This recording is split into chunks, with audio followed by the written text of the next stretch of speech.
നമസ്കാരം. മനസ്സിന് സന്തോഷം നൽകുന്ന ശുഭപ്രതീക്ഷകൾ ഉണർത്തുന്ന കൊച്ചു കൊച്ചു വിശേഷങ്ങളുമായി ഒരിത്തിരി നേരം. ആകാശവാണി വാർത്താ വിഭാഗം അവതരിപ്പിക്കുന്ന നല്ല വാർത്തകളിലേക്ക് സ്വാഗതം.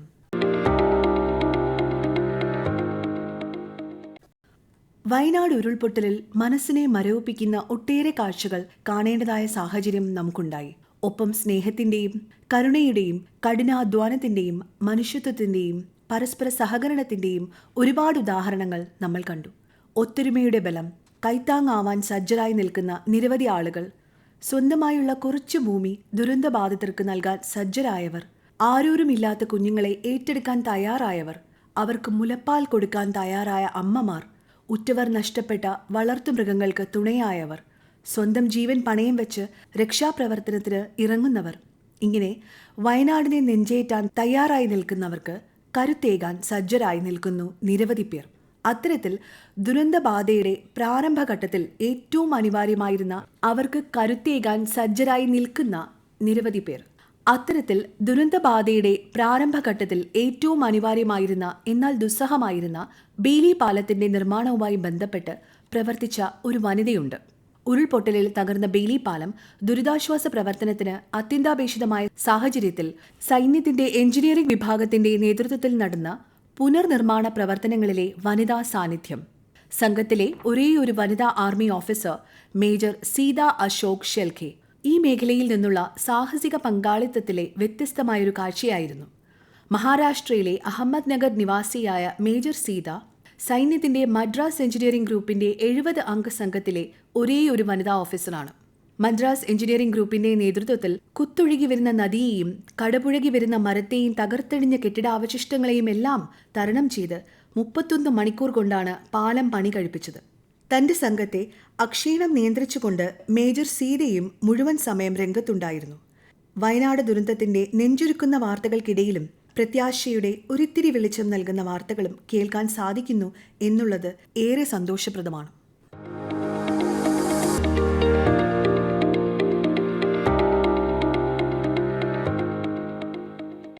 സഹജീവിയോടുള്ള കരുതലിൽ എന്ത് സാഹസികതയ്ക്കും പ്രതികൂല കാലാവസ്ഥയെ അവഗണിച്ചും മുന്നോട്ടു പോകാൻ മനസ്സുള്ള മനുഷ്യർ നമുക്കിടയിലുണ്ട്. വയനാട് ദുരന്തത്തിനിടയിൽ സൂചിപ്പാറ വെള്ളച്ചാട്ടത്തിന്റെ അടിവാരത്തിൽ വനത്തിനുള്ളിൽ കുടുങ്ങിയ ഒരു കുടുംബത്തിലെ 3 കുട്ടികളെ 8 മണിക്കൂർ നീണ്ട സാഹസിക ദൗത്യത്തിലൂടെ വനം വകുപ്പ് രക്ഷിച്ചു. ഏറാട്ടുകുണ്ട് കോളനിയിൽ കൃഷ്ണനും മക്കളുമാണ് കോളനിയിൽ 2 ദിവസമായി കുടുങ്ങിയത്. കുട്ടികളെ ഉൾപ്പെടെ കയറിൽ കെട്ടിയാണ് പുറത്തെത്തിച്ചത്. ആദിവാസി കോളനിയിൽ ചിലർ കുടുങ്ങിക്കിടക്കുന്നതായി വിവരം ലഭിച്ചതിനെ തുടർന്നാണ് വനംവകുപ്പ് ഉദ്യോഗസ്ഥർ പ്രദേശത്ത് എത്തിയത്. പാറയിടുക്കിലായിരുന്നു അച്ഛനും അമ്മയും 4 മക്കളും അടങ്ങുന്ന കുടുംബം താമസിച്ചിരുന്നത്. 2 ദിവസത്തെ കനത്ത മഴയിൽ ഭക്ഷണമില്ലാതെ ആയതോടെ കൃഷ്ണന്റെ ഭാര്യ ശാന്തയും ഒരു മകനും കാട്ടിലേക്ക് ഇറങ്ങുകയായിരുന്നു. വനത്തിൽ ഇവരെ കാണാനിടയായ വനംവകുപ്പ് ഉദ്യോഗസ്ഥർ ഇവരിൽ നിന്നാണ് ഭർത്താവ് കൃഷ്ണനും മറ്റു 3 മക്കളും ഒറ്റപ്പെട്ട വിവരം അറിയുന്നത്. തുടർന്ന് ഈ ഉദ്യോഗസ്ഥർ സാഹസികമായി ഈ രക്ഷാപ്രവർത്തനത്തിന് തയ്യാറാവുകയായിരുന്നു. വസ്ത്രങ്ങൾ പോലുമില്ലാതെ തണുത്തു മരവിച്ച് കഴിഞ്ഞിരുന്ന കുട്ടികളെ ഉദ്യോഗസ്ഥർ ശരീരത്തിൽ കെട്ടിവെച്ച് സാഹസികമായിട്ടാണ് പുറത്തെത്തിച്ചത്. ഒറ്റപ്പെടലിൽ താങ്ങായി തണലായി സഹായത്തിന് എത്തിച്ചേരാനുള്ള ഈ ഉദ്യോഗസ്ഥരുടെ മനസ്സ് അംഗീകരിക്കേണ്ടത് തന്നെയാണ്.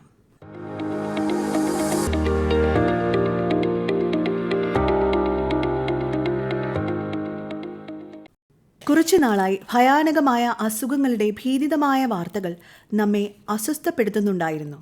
ചികിത്സ പോലും ഏറെ ദുഷ്കരമായ അത്തരത്തിൽ ഒരു രോഗമാണ് അമീബിക് മെനിഞ്ചോ എൻസെഫാലിറ്റിസ് അഥവാ മസ്തിഷ്ക ജ്വരം.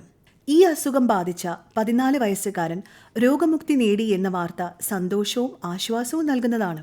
കോഴിക്കോട് മേലടി സ്വദേശിയായ കുട്ടിക്കാണ് രോഗം ഭേദമായത്. രാജ്യത്ത് തന്നെ അപൂർവമായാണ് അമീബിക് മസ്തിഷ്ക ജ്വരം സ്ഥിരീകരിച്ച ഒരാൾ രോഗമുക്തി നേടുന്നത്. ലോകത്ത് തന്നെ ഇത്തരത്തിൽ രോഗമുക്തി കൈവരിച്ചിട്ടുള്ളവർ 11 പേർ മാത്രമാണ്. 97% മരണനിരക്കുള്ള രോഗത്തിൽ നിന്നാണ് കുട്ടിയെ ജീവിതത്തിലേക്ക് തിരികെ എത്തിക്കാൻ സാധിച്ചത്. പ്രാഥമിക ഘട്ടത്തിൽ തന്നെ രോഗം സ്ഥിരീകരിച്ച കുട്ടിക്ക് വേണ്ടി ആരോഗ്യവകുപ്പ് മരുന്ന് പ്രത്യേകമായി എത്തിച്ചു നൽകുകയായിരുന്നു.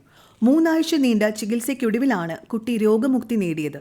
നേരത്തെ തന്നെ രോഗം കണ്ടെത്താൻ സാധിച്ചെന്നും ലഭ്യമായ ചികിത്സകൾ മുഴുവനും കുട്ടിക്ക് ഉറപ്പുവരുത്താൻ സാധിച്ചതും കൊണ്ടാണ് ഇത് സാധ്യമായത്. സംസ്ഥാനത്ത് കൂടുതൽ മസ്തിഷ്ക ജ്വര രോഗം റിപ്പോർട്ട് ചെയ്യപ്പെടുന്ന സാഹചര്യത്തിൽ ഏറെ പ്രതീക്ഷയ്ക്കും ആശ്വാസത്തിനും വക നൽകുന്നൊരു വാർത്തയാണിത്.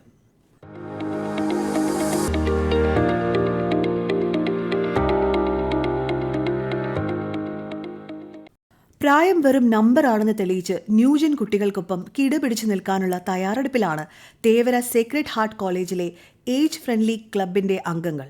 55 മുതൽ 85 വയസ്സുവരെ പ്രായമുള്ളവരുണ്ട് ഇവിടെ. ഓൺലൈൻ പണ ഇടപാടുകൾ മുതൽ സാമൂഹ്യ മാധ്യമങ്ങളുടെ ഉപയോഗങ്ങൾ വരെ ഇവിടെ പഠന വിഷയമാകുന്നു. പഠിപ്പിക്കുന്നതോ കോളേജിലെ വിദ്യാർത്ഥികൾ തന്നെ. ഏജ് ഫ്രണ്ട്ലി ക്ലബ് എന്ന ആശയത്തിന്റെ സ്ഥാപക കോർഡിനേറ്റർമാരിൽ ഒരാളായ ശ്രീ അലൻ ഷിബു നല്ല വാർത്തയോട്. ഏജ് ഫ്രണ്ട്ലി എന്ന് പറയുന്ന കോൺസെപ്റ്റ് ആ വാക്ക് പറയുന്ന പോലെ തന്നെ പ്രായമായിട്ടുള്ള വ്യക്തികളെ ഫ്രണ്ട്ലി ആയിട്ട് നമ്മുടെ സമൂഹത്തിലേക്ക് മുന്നോട്ടേക്ക് കൊണ്ടുവരിക എന്നൊരു ഉദ്ദേശത്തോടു കൂടി നമ്മൾ ആരംഭിച്ചതാണ്. യുനെസ്കോയുടെ യൂണിവേഴ്സിറ്റി ഓഫ് തേർഡ് ഏജ് എന്ന് പറയുന്ന ഒരു കോൺസെപ്റ്റിനെ കടമെടുത്തുകൊണ്ട് നമ്മൾ ഏജ് ഫ്രണ്ട്ലി കോളേജ് എന്ന് പറയുന്ന കോൺസെപ്റ്റ് ഇവിടെ ഉണ്ടാക്കി. എറണാകുളം ജില്ലയിലെ മാജിക്സ് NGO 2016 ഇങ്ങനെയൊരു കോൺസെപ്റ്റിനെ പറ്റി ഡിസ്കസ് ചെയ്യുകയും അതിൻ്റെ ഒരു ഫ്രെയിം വർക്ക് പ്രിപ്പയർ ചെയ്യുകയും ഫൈനലി കൊച്ചിൻ കോർപ്പറേഷൻ്റെ ഉൾപ്പെടെയുള്ള സഹായത്തോടു കൂടി നമ്മളത് ഇവിടെ ഇംപ്ലിമെൻറ്റ് ചെയ്യുകയും ചെയ്തു. തേവര സേക്രഡ് ഹാർട്ട് കോളേജാണ് ഇന്ത്യയിലെ ആദ്യത്തെ age friendly college. Age friendly കോളേജിൻ്റെ കോൺസെപ്റ്റ് പ്രകാരം ഒരു വിദ്യാർത്ഥി കോളേജിൽ എങ്ങനെയാണ് പഠിക്കാൻ വരികയും പാഠ്യേതര കാര്യങ്ങളിൽ നിലകൊള്ളുകയും ചെയ്യുന്നത്, അതുപോലെ തന്നെയാണ് നമ്മുടെ 60 വയസ്സിന് മുകളിലുള്ള പ്രായമായിട്ടുള്ള അല്ലെങ്കിൽ വയോധികരായിട്ടുള്ള ആളുകൾ ഇവിടെ വന്ന് പഠിക്കുകയും അവർക്ക് freshers day, sports day, arts day, Onam celebrations, Christmas celebrations, അതുപോലെ അവരുടെ കോൺവെക്കേഷൻ സെറിമണി, ഇതെല്ലാം അവർക്ക് നമ്മൾ നടത്തുന്നുണ്ട്.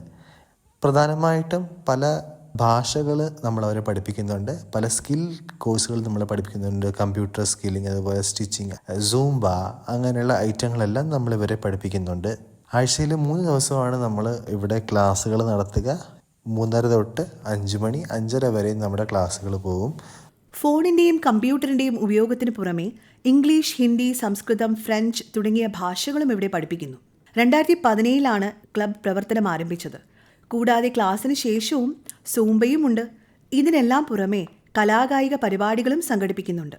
പ്രായമേറും തോറും ഒറ്റപ്പെടലിന്റെയും വിരസതയുടെയും നാളുകളല്ലെന്നും പ്രസരിപ്പിന്റെയും സന്തോഷത്തിന്റെയും കാലമാണെന്നും ഈ കൂട്ടായ്മ നമ്മെ ഓർമ്മപ്പെടുത്തുന്നു.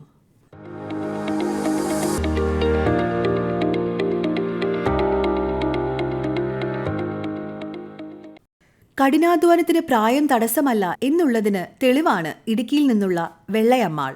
വെള്ളയമ്മാളിന് പ്രായം 100 കടന്നെങ്കിലും അധ്വാനിക്കാനുള്ള ആഗ്രഹത്തിനും താല്പര്യത്തിനും ഒരു കുറവും വന്നിട്ടില്ല. ഇടുക്കിയിലെ തായണ്ണും കുടി ട്രൈബൽ സെറ്റിൽമെന്റിന്റെ മൂപ്പനായിരുന്ന തായണ്ണന്റെ ഭാര്യയാണ് വെള്ളയമ്മാൾ. സൂര്യൻ ഉദിക്കുന്നതിന് മുൻപ് ഉണരുന്ന വെള്ളയമ്മാൾ ഇന്നും രാവിലെ പാമ്പാറിന്റെ തീരത്തുള്ള കൃഷിയിടങ്ങളിലേക്ക് പോകുന്നത് പതിവാണ്. മുതുവൻ സമൂഹത്തിലെ ഏറ്റവും മുതിർന്ന അംഗമാണ് വെള്ളയമ്മാൾ. ചിന്നാർ വന്യജീവി സങ്കേതത്തിന്റെ സമീപത്തുകൂടി പോകുന്ന ഏതൊരു സന്ദർശകനും കൃഷിയിടത്തിന്റെ ഒരു ഭാഗത്തു നിന്ന് മറ്റൊരു ഭാഗത്തേക്ക് ഊർജ്ജസ്വലയായി ജോലി ചെയ്ത് നീങ്ങുന്ന വെള്ളയമ്മാളിനെ കാണാൻ സാധിക്കും. കഠിനാധ്വാനത്തിൽ വിശ്വസിക്കുന്ന ആദിവാസി കർഷക കുടുംബത്തിൽ നിന്നുള്ള വെള്ളയമ്മാൾ കാലങ്ങളായി തങ്ങളുടെ കുടുംബത്തിന്റെ ഉപജീവന മാർഗമായ കൃഷി ഇന്നും കൈവിടാതെ പിന്തുടർന്നു പോരുന്നു. പരമ്പരാഗത ധാന്യ ഇനങ്ങൾ ആദിവാസി സമൂഹത്തിന് പോലും നഷ്ടപ്പെട്ടുവെങ്കിലും ഈ പുരാതന കാർഷിക രീതികൾ തിരിച്ചുകൊണ്ടുവരുന്നതിനായുള്ള ചിന്നാർ വനം വകുപ്പിന്റെ പുനർജീവനം പദ്ധതിയിലെ സജീവ അംഗമാണ് വെള്ളയമ്മാൾ. 5 കുട്ടികളും 15 പേരക്കുട്ടികളുമുള്ള വെള്ളയമ്മാളിന്റെ മകനായ ചന്ദ്രൻ കാണിയാണ് കുടിയുടെ ഇപ്പോഴത്തെ മൂപ്പൻ. അവിടെ പച്ചക്കറിയും ചെറുധാന്യ കൃഷിയുമൊക്കെയായി പറമ്പിന്റെ അങ്ങോളം ഇങ്ങോളം നീങ്ങുന്ന വെള്ളയമ്മാൾ ഏതൊരു വ്യക്തിക്കും അധ്വാനത്തിന്റെ ഊർജം മനസ്സിലാക്കി കൊടുക്കുന്ന മികച്ചൊരുദാഹരണമാണ്.